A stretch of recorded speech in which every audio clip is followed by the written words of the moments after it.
for thousands of years. Our ancient texts have whispered the same cryptic chronicle. Stories of gods, entities who descended from the heavens. But read between the lines, every time these beings touched down, the scribes recorded the exact same phenomena. Deafening roars, thunder, fire, and smoke. To our ancestors, this was the language of magic and absolute power. A power that could only belong to the stars. But strip away the mythology. And who were they? Did our ancestors construct these pantheons out of pure imagination? Or were they desperately trying to record eyewitness events, using the only primitive vocabulary they possessed? Imagine a world where flesh and blood extraterrestrials were mistaken for divine creators. Millions of people across the globe now harbor a profound belief. We have never been alone. What if the gods of antiquity were actually visitors from another world, possessing a mind-bending superior intelligence? Welcome to Pieces of History. Part 1. Gods or aliens? In the cosmic tapestry of Hinduism, Lord Shiva reigns supreme. He is the ultimate paradox, the creator, the preserver, and the destroyer. Ancient lore speaks of his third eye, carved into the center of his forehead, a gateway capable of piercing through time and space. Strangely, Vedic texts describe this focal point not just as anatomy, but as the literal epicenter of the universe, the cradle of creation. This enigmatic third eye isn't exclusive to India. It haunts the murals, reliefs, and sculptures of disconnected civilizations worldwide. When Sadhguru, the renowned mystic, was asked a radical question: are the gods actually aliens? His answer opened a terrifying door. He noted a chilling detail about Shiva. Unlike other deities, there is absolutely no record of Shiva's childhood. No birth, no parents, no lineage. His story simply begins as a fully matured youth. This fuels a haunting theory. What if Shiva descended to Earth possessing a cosmic intelligence, tasked with an agenda? He initiated 7 sages, the Saptarishis, and scattered them across the globe to seed this advanced knowledge into humanity. No birth, no death, no biological trace. He was said to possess power and intelligence beyond human comprehension. When we look at the uncanny parallels between gods of different continents, a shattering question arises. Was there only ever one group of visitors, merely renamed by the cultures they left behind? For over a century and a half, the province of Çanakkale in Turkey has guarded one of archaeology's greatest secrets: the legendary city of Troy. In 1868, an amateur archaeologist named Heinrich Schliemann set out on an obsessive quest. He was hunting for the battleground immortalized in Homer's 8th century BCE epic, the Iliad. A brutal war, sparked entirely by the jealousy and wrath of the gods. Academia laughed at him. They insisted Troy was a fairy tale, but Schliemann refused to doubt the ancients. Armed with nothing but a copy of the Iliad, he dug deep into the dirt. And what he found shocked the scientific world to its core. Troy was real, buried right beneath their feet. But this discovery forced a dangerous realization.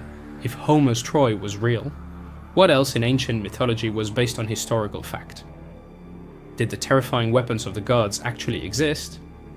And if so, where did they come from? Every year, millions flock to the ruins of Greece, the Acropolis, Delphi, the Parthenon. Structures built to venerate beings who allegedly ruled this planet millennia ago. Look closely at these global monuments, they all share a singular narrative. Gods descending from and ascending to the sky. They moved at speeds that defy the laws of physics, fast as a flash of light. If these myths were just primitive bedtime stories to explain the weather, Why do we find identical, highly specific accounts across oceans and isolated cultures? Is it all just a massive coincidence? At the dawn of human civilization, around 3800 BCE, the ancient Sumerian carved stone reliefs depicting beings they believe came from the heavens. They called them the Anunnaki, literally translated, those who from heaven to earth came. In 1968, author Erich von Däniken shook the world by arguing that even our most sacred ancient scriptures are littered with accounts of extraterrestrial contact. Our ancestors didn't see them as magical spirits. They saw them as physical, supreme beings communicating with mankind. Thousands of years ago, while humanity was still in its infancy, cosmic travelers touched down on this blue planet. To a primitive mind, advanced technology is indistinguishable from divinity. Take Mount Olympus, the legendary fortress of the Greek pantheon, where Zeus sat upon his throne, steering the fate of mortals. Some interpretation of ancient texts describe Olympus as more than a mere mountain. They describe a magnificent metallic palace hovering above the mountain, gleaming with gold, silver, and blinding crystalline light. Furthermore, the texts state that when Olympus was active, the entire mountain violently convulsed, as if the peak itself was lifting off. If Olympus was a colossal mothership, then who was Zeus? In the Iliad, Zeus wields a weapon of absolute terror, the thunderbolt, a weapon described as capable of destroying entire cities. His brother Poseidon carried the trident, a tool that could trigger cataclysmic tsunamis. The Romans recorded the exact same beings, renaming them Jupiter and Neptune. If these accounts are historical anomalies, can we find their physical footprints elsewhere on Earth? On the rugged coast of Brittany, France, lies one of the most baffling prehistoric enigmas on Earth: the Karnak stones. Over 3,000 massive megaliths stretching in lines for over 3 kilometers, erected between 4,500 and 2,500 BCE, the twilight of the Stone Age. Mainstream archaeology still debates its purpose. We are looking at thousands of granite blocks weighing 50, 100, up to 350 tons. Why did prehistoric humans quarry, transport, and align these monsters? The layout appears difficult to interpret from the ground. The stones form a complex geometric pattern that can only be appreciated from high above. Was this a massive signaling system built to communicate with the sky? The ancient Greek poet Pindar once wrote of a mysterious hyperboreal land far to the north, where the sun never set. Legend says that every 20 years, Apollo, the god of light, returned to this land in a blazing flying chariot. Apollo told the Greeks, "I will visit those who live far away, where the north wind blows, and I will grant them knowledge." While standard historians guess these stones are just ancient graves, ancient astronaut theorists see something far more calculated. Recently, researchers mapped the entire Brittany region using aerial photography. When they pieced the grid together, something remarkable emerged. The grid forms a flawless geometric layout. The length is exactly 2,860 meters. The width is precisely half, 1,430 meters. The angle appears strikingly precise. Some researchers argue it forms a Pythagorean triangle, built in the Stone Age, more than 2,000 years before Pythagoras was even born. How is this level of mathematical precision possible? Some claim the Karnak stones can be identified from high-altitude imagery.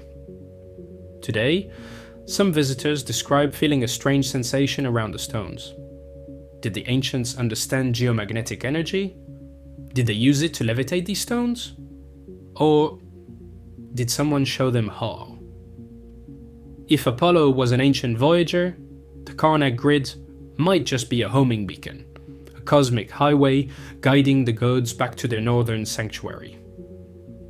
These anomalies echo through ancient Hebrew texts as well. Enoch, the seventh patriarch of the Old Testament, was said to be taken by God in a chariot of fire, ascending directly into the heavens. The structural parallels to Apollo's flying chariot are certainly intriguing.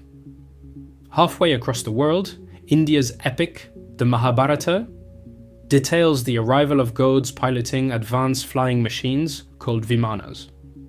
The Kailash temple is often cited as one of the most intriguing examples supporting this theory. Archaeologists admit this entire 100-meter tall complex was carved out of a solid mountain slope, from the top down. Over 400,000 tons of rock were excavated. Some estimates suggest it may have been completed in as little as 18 years. But here's the real mystery. Surprisingly, little excavated debris remains near the temple today. No rubble, no waste. It's as if the stone was disintegrated instantly by an unknown energy weapon. Today, Kailash holds over 100 subterranean caves. Only 34 are open to the public. The rest are strictly sealed by the government. What might still remain undiscovered down there? Evidence of a history we aren't allowed to know. This brings us to the dark side of mythology. Global legends consistently claim that these gods interbred with human women, creating a radical new species. The demigods. Children said to possess extraordinary abilities and traits. In ancient Sanskrit texts, Queen Kunti is described as mating with a celestial entity known as the sun god.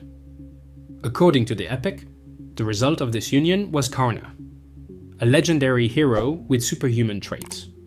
Ancient texts call them star children, women suddenly finding themselves pregnant after an encounter with divine light. Does this sound impossible? Think about modern artificial insemination. Thousands of years ago, women with no physical partners were suddenly carrying children. But genetic engineering has a learning curve. Some ancient stories describe what could be interpreted as genetic failures, bizarre, mutated beasts, and monstrous hybrids.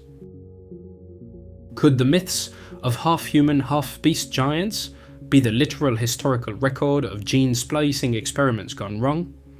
Around 3000 BCE, during the Stone Age, humanity appeared to undergo a remarkably rapid transformation. Civilization, agriculture, and complex engineering exploded overnight. The texts say humans bowed to the gods in exchange for this supreme knowledge. At this exact cosmic moment, monumental pyramids appeared in widely separated regions of the world. Who gave that global order?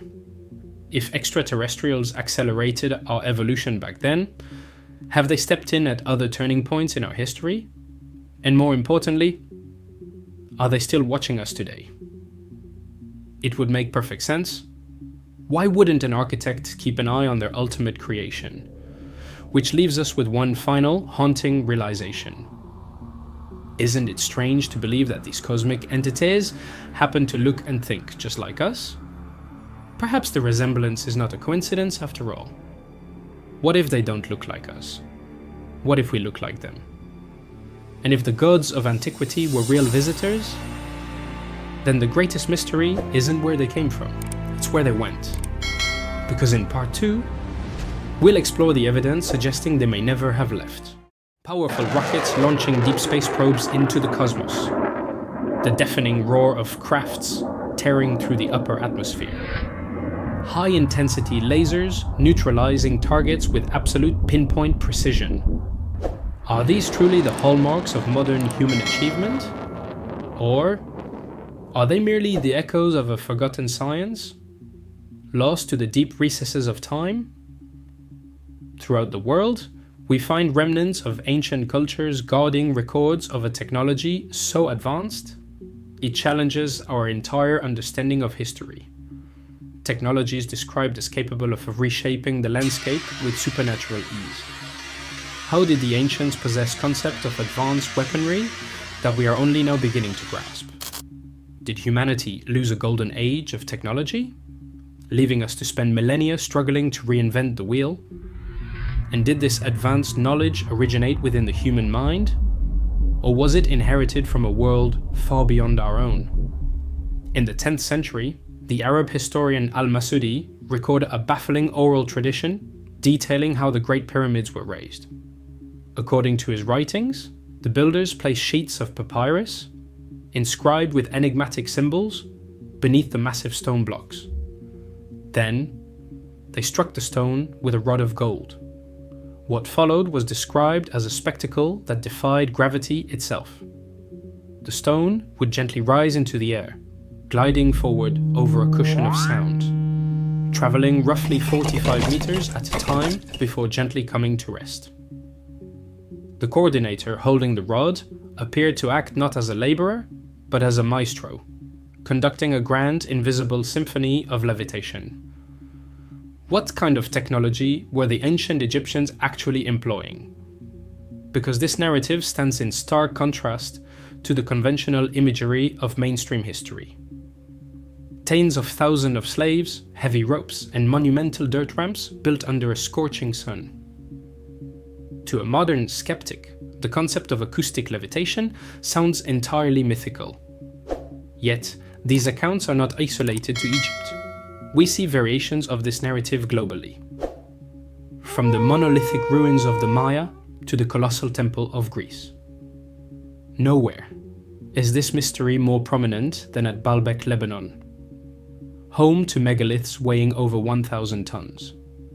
Megaliths so massive that their movement and positioning remain challenging even by modern engineering standards. How were these supermassive structures handled? Did the ancients possess a profound understanding of acoustic resonance? Or did they have access to an intelligence far superior to their own?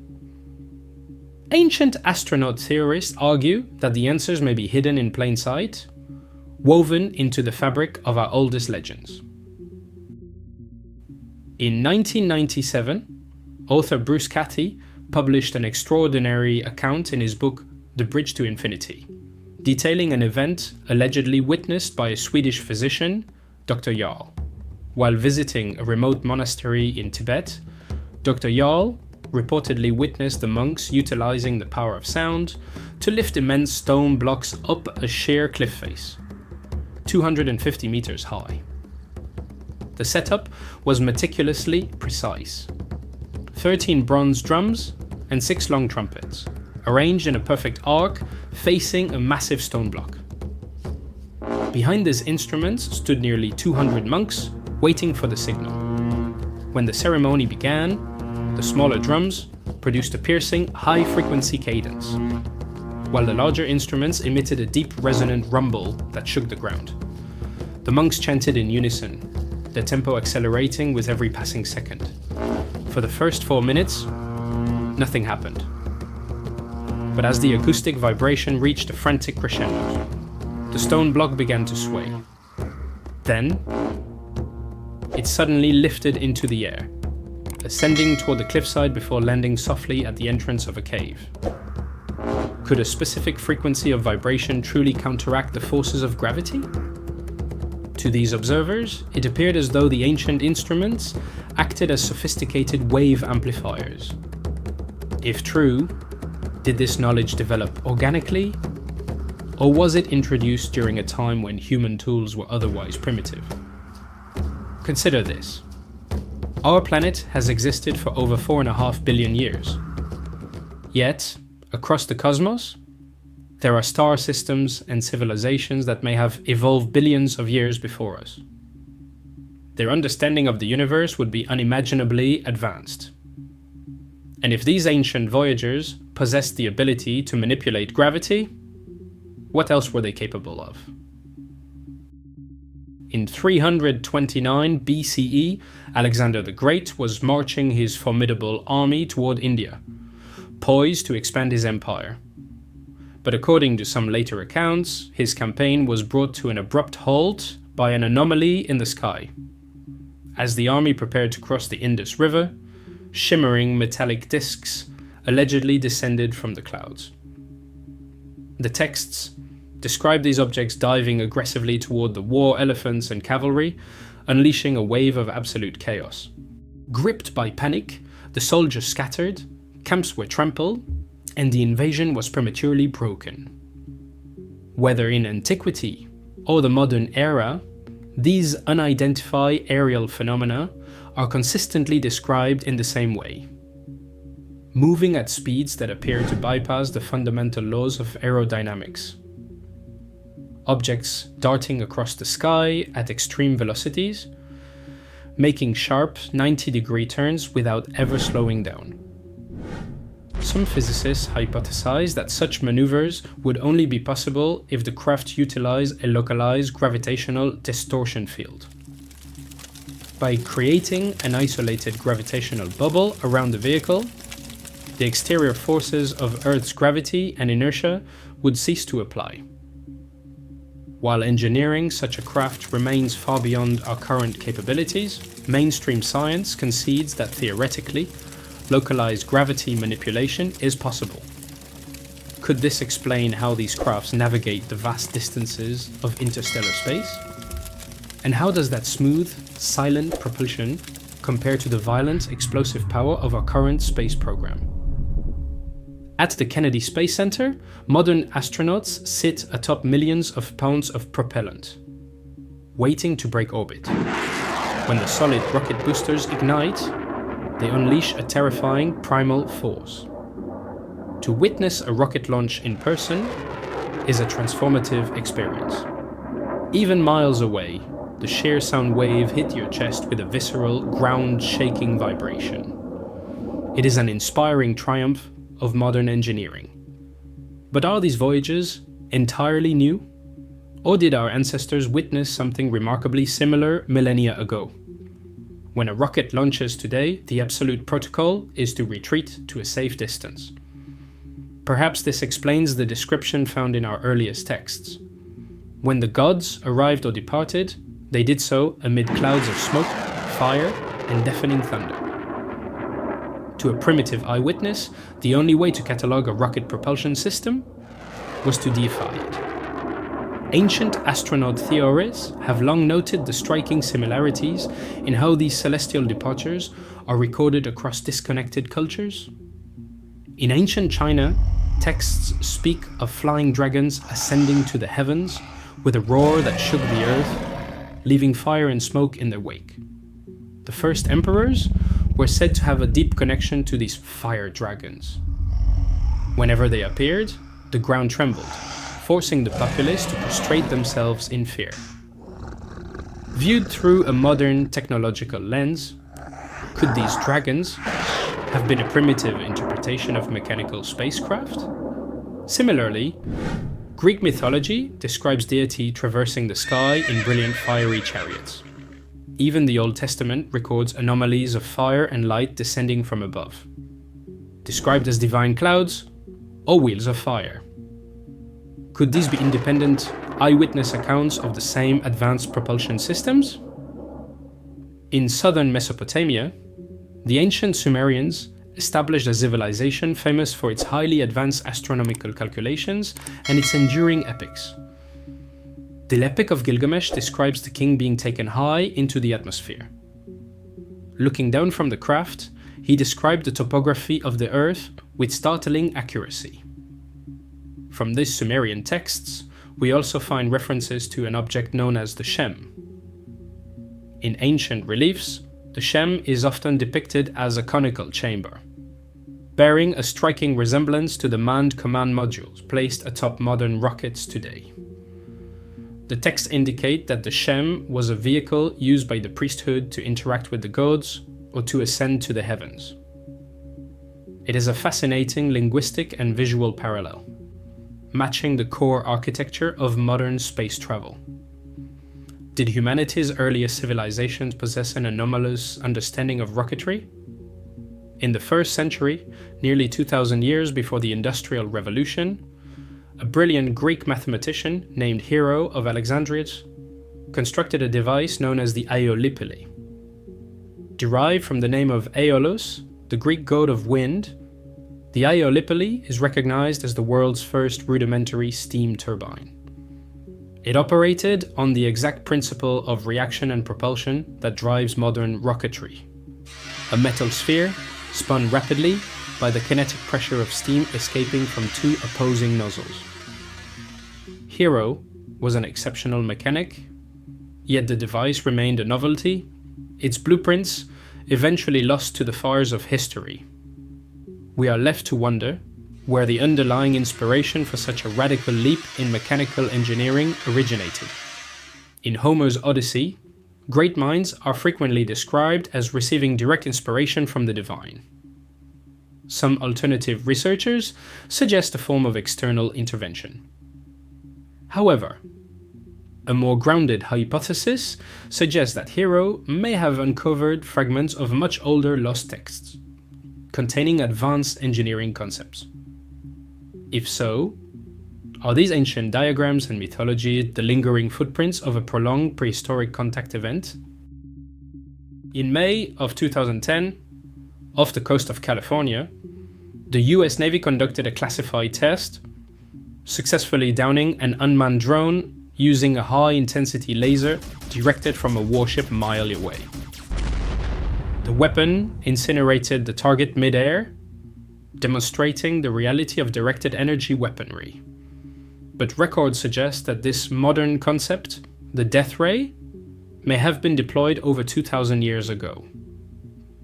In 214 BCE, the Greek city of Syracuse was besieged by the powerful fleet of the Roman Empire. Though heavily outnumbered, ancient accounts claim the city held out due to a terrifying defense system engineered by the polymath Archimedes. Long before Nikola Tesla envisioned his own energy weapons, Archimedes reportedly utilized the principle of optics on an unprecedented scale. The texts claim he constructed an array of highly polished bronze mirrors, focusing the collective rays of the sun onto the wooden hulls of the Roman warships. The result was devastating. Vessels reportedly burst into flames spontaneously upon approaching the harbor, sending the fleet into a panicked retreat. Archimedes demonstrated that a rudimentary directed energy weapon was entirely viable. But where did he find the inspiration for a concept so far ahead of his time? Historians note that Archimedes studied the oldest layers of Greek mythology, stories of the gods wielding weapons of immense thermal power. In the Greek pantheon, Zeus wields the ultimate weapon, the thunderbolt, described not as a natural storm, but as a directed beam of energy that struck with absolute calculation. If ancient voyagers did interact with early humans, their energy weapons would have been indistinguishable from magic. To the primitive mind, anyone controlling plasma and directed energy was by definition a god. Does physical evidence of these ancient energy weapons exist today? Scattered across the landscapes of Scotland lie the ruins of prehistoric stone fortresses dating back thousands of years. What makes them extraordinary is a phenomenon known as vitrification. The massive stone walls have been subjected to such intense thermal energy that the granite blocks literally melted, fusing together into a dense, glassy slag. Geological analysis revealed that these stones were exposed to continuous temperatures exceeding 1000 degrees Celsius. Natural fires or siege tactics of that era struggle to fully explain how that level of localized heat was generated or sustained. Curiously, only the fortresses themselves show these signs of extreme thermal melting. The surrounding natural rock formations remain completely unaffected. In Celtic mythology, this very region was said to be the battleground of Lugh, the god of light and war. Much like Zeus, Lugh possessed a legendary spear that reportedly spat beams of fire and lightning, dissolving enemy ranks instantly. The descriptions in the myth match the precise physical damage found at the vitrified forts of Scotland. Could the legend of Lugh's spear be the historical echo of a high-tech energy weapon deployed in the ancient world? The concept of acoustic levitation, gravity manipulation, reaction engines, and directed energy weapons sound like the tropes of modern science fiction. Yet, as our own technology advances, we find ourselves rebuilding the very devices described in our oldest records. History, it seems, is cyclical. The past of our planet may not be a simple story of linear progress, but a complex tapestry of lost science and forgotten interventions. When these technological anomalies are finally decoded, will they unlock the true origin of human civilization? And by rediscovering this ancient knowledge, are we simply preparing ourselves to step back out into the cosmos? The investigation deepens. In a part 3. A temple constructed thousands of years ago, built to commemorate a sudden profound visitation by the gods, a sacred flame believed by ancient population to be the sole gateway to the heavens, and cryptic, primordial hymns composed for the explicit purpose of communicating with entities from another world.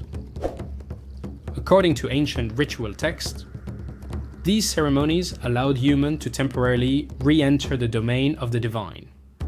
There, by aligning with a precise, harmonious resonance, practitioners claimed to converse directly with supernatural beings. Across the globe, ancient civilizations and modern cultures alike have harbored distinct methods for bridging the gap between humanity and the supreme. What if the revered gods of antiquity were actually cosmic travelers, voyagers, who touched down on Earth and provided the foundational blueprints for human civilization? Part 3. Aliens and ritual sacrifices. We are accustomed to a linear perspective of human progress. A gradual evolution from primitive stone tools to the zenith of modern technology. Yet, a vast tapestry of oral tradition from indigenous cultures complicates this orthodox historical narrative. To examine this, one can look to a peculiar annual ritual preserved by the Kayapo people deep within the Amazon rainforest of Brazil. During their annual celebration, honoring Bep Kororoti, a legendary figure explicitly described as a visitor from the cosmos, a member of the tribe dons an elaborate garment woven from native fibers. The silhouette of this ritual attire bears a striking, uncanny resemblance to a modern astronaut spacesuit.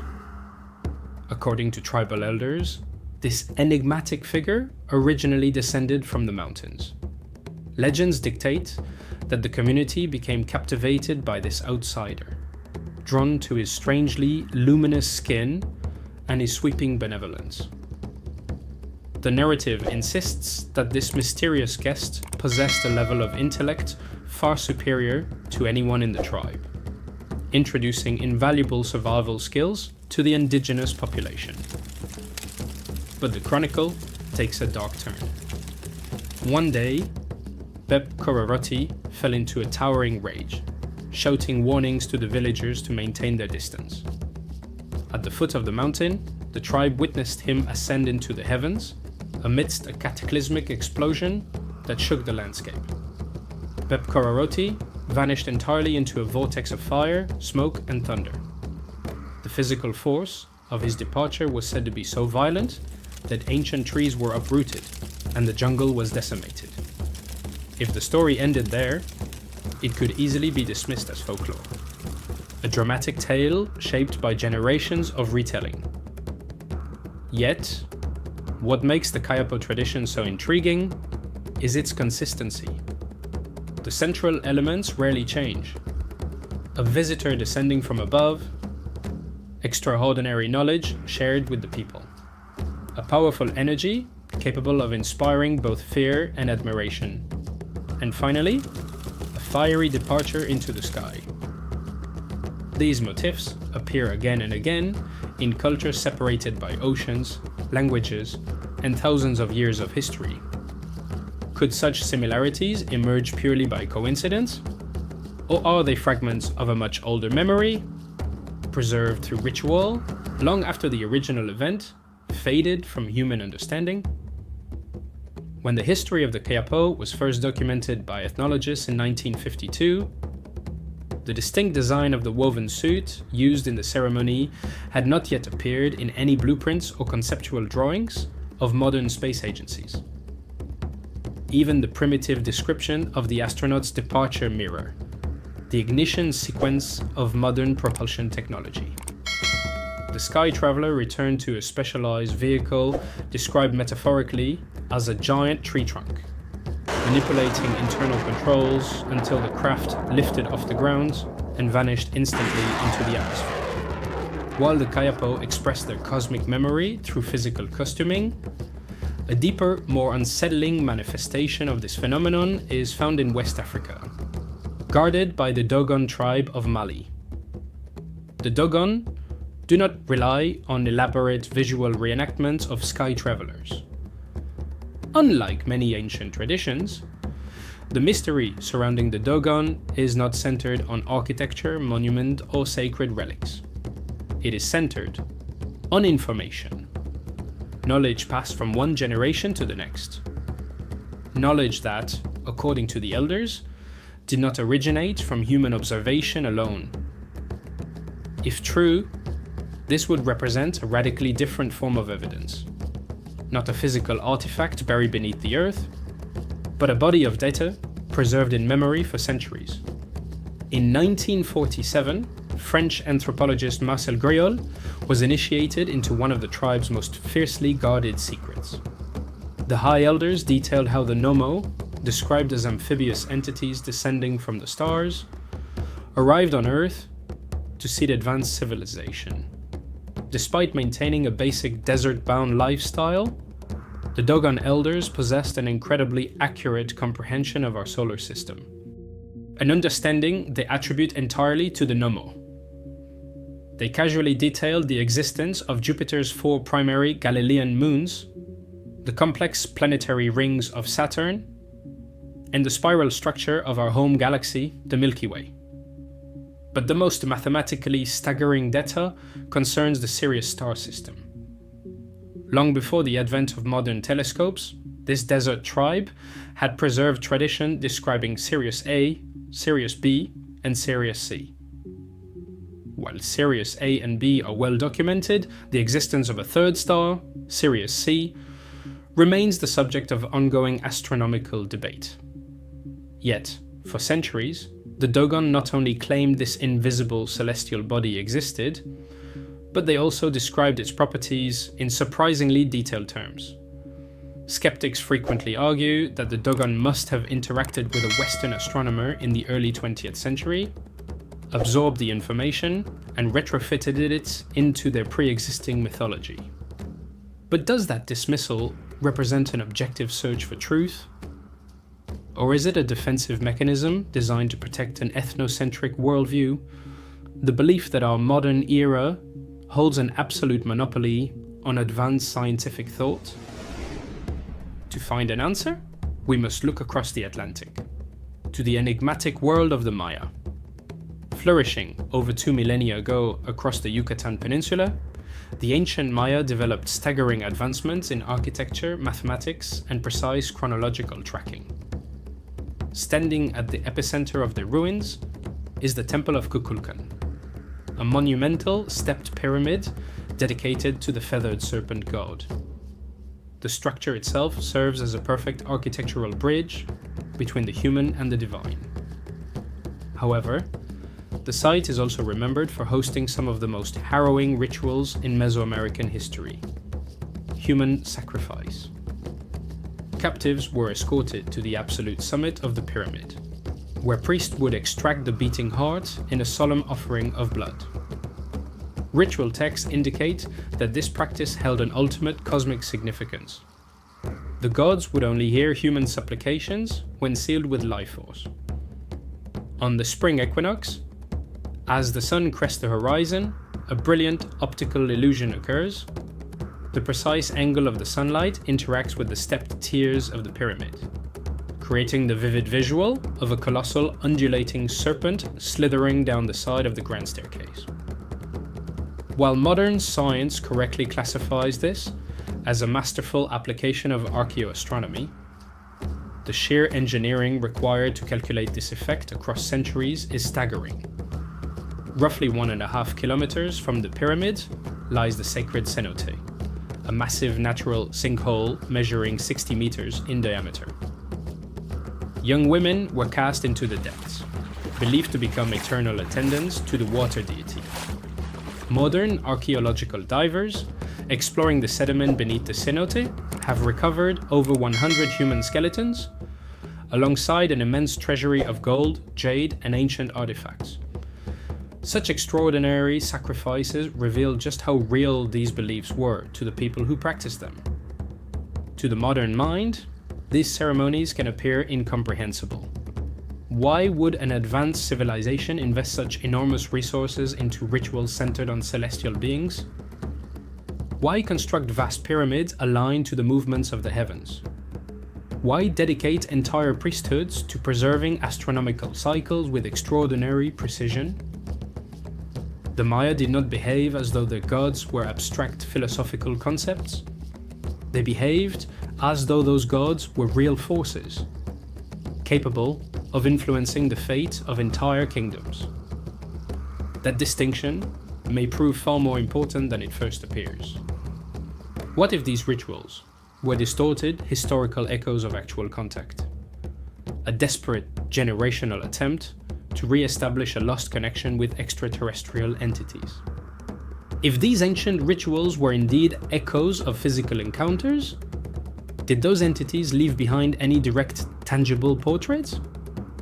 In 1862, inside the state of Tabasco, Mexico, oil prospectors accidentally uncovered a monumental stone sculpture. A colossal human head weighing over 20 tons. Over the next 50 years, 16 additional heads were excavated. While mainstream archaeology views them as localized depictions, some researchers have argued that several facial features appear unusual when compared with later Mesoamerican artistic traditions.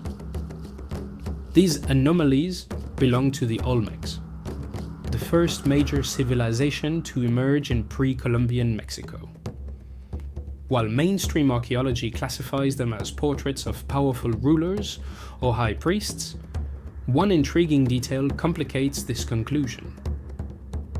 Wrapped tightly around the skull of each colossal head is a specialized form-fitting helmet.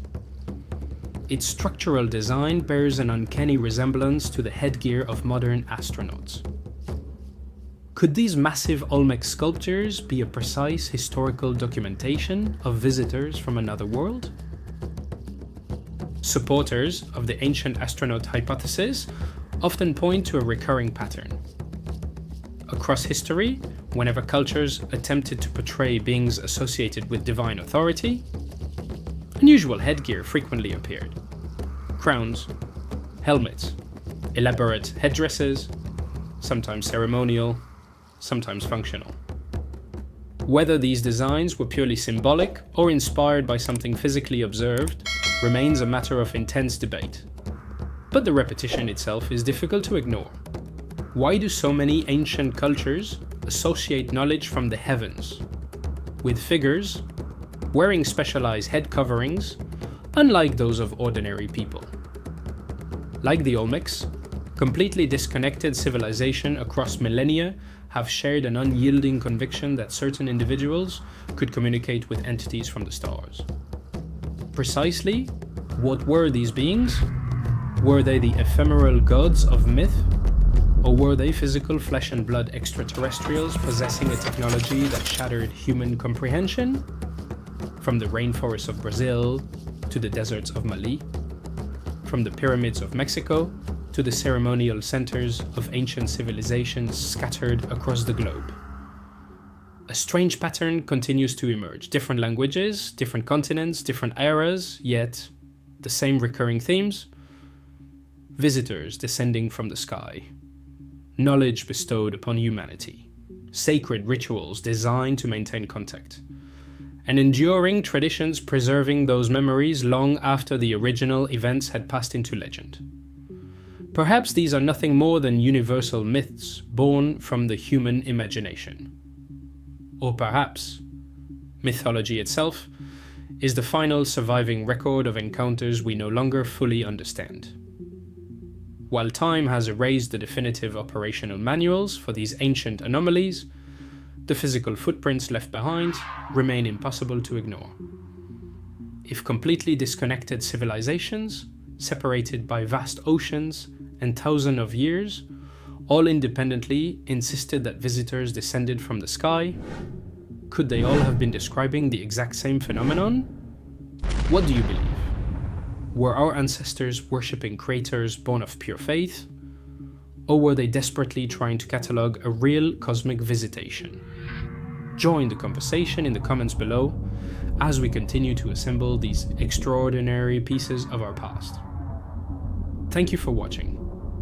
Don't forget to like and subscribe so you don't miss our next investigation. I'm Eddie for Facts 360, and I will see you in the next video.